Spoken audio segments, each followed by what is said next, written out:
The author Hemant Pant goes on to relate the following story.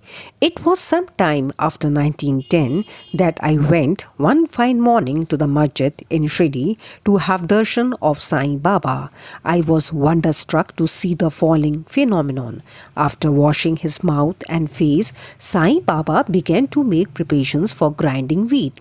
He spread a sack on the floor and thereon set a hand mill.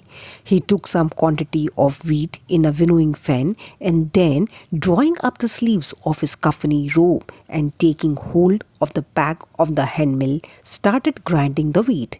By putting a few handfuls of wheat in the upper opening of the mill and rotated it. I thought what business Baba had with the grinding of wheat when he possessed nothing and stored nothing, and as he lived on alms. Some people who had come there thought likewise, but none had the courage to ask Baba what he was doing. Immediately, this news of Baba grinding wheat spread into the village, and at once men and women ran to the masjid and flocked there to see Baba's act. 4 bold women from the crowd forced their way up and, pushing Baba aside, forcibly took the bag or handle into their hands, and singing Baba's Leelas started grinding. At first Baba was enraged, but on seeing the women's love and devotion, he was much pleased and began to smile. While they were grinding, they began to think that Baba had no house, no property, no children, none to look after, and he lived on alms, and therefore he did not require any wheat flour for making bread or roti. What will he do with this large quantity of flour? Perhaps, as Baba is very kind, he will distribute the flour against us.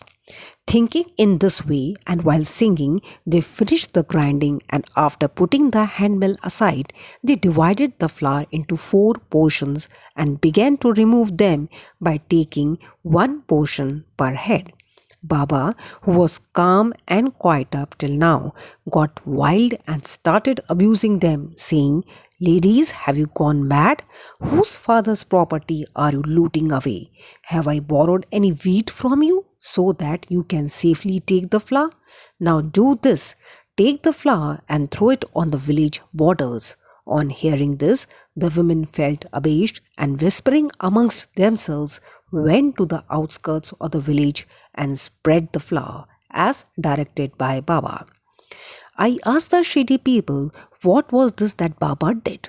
They replied that as cholera epidemic was spreading in the village, this was Baba's remedy for the same. It was not wheat that was ground, but cholera itself was ground to pieces and pushed out of the village. From this time onward, the cholera epidemic subsided and the people of the village were happy. I was much pleased to know all this, but at the same time, my curiosity was also aroused. I began to ask myself what earthly connection was there between wheat flour and cholera. What was the causal relation between the two? And how to reconcile them. The incident seems to be inexplicable. I should write something on this and sing to my heart's content. Baba's sweet Leelas. Thinking in this way about this Leela, my heart was filled with joy, and I was thus inspired to write Baba's life, the Sai Sat Charita. Hemant Pant described Sai Baba's miracle of checking and destroying the cholera epidemic by grinding wheat and throwing the flour on the outskirts of the village. He heard other miracles of Sai Baba to his great delight, and this delight burst forth into this poetic work. Hemant Pant also thought that the description of these miracles of Sai Baba would be interesting and instructive to his devotees and would remove their sins. And so he began to write the sacred life and teachings of Sai Baba. The life of the saint is neither logical nor dialectical. It shows us the true and great path. Om Sai Ram. Please like, subscribe and share.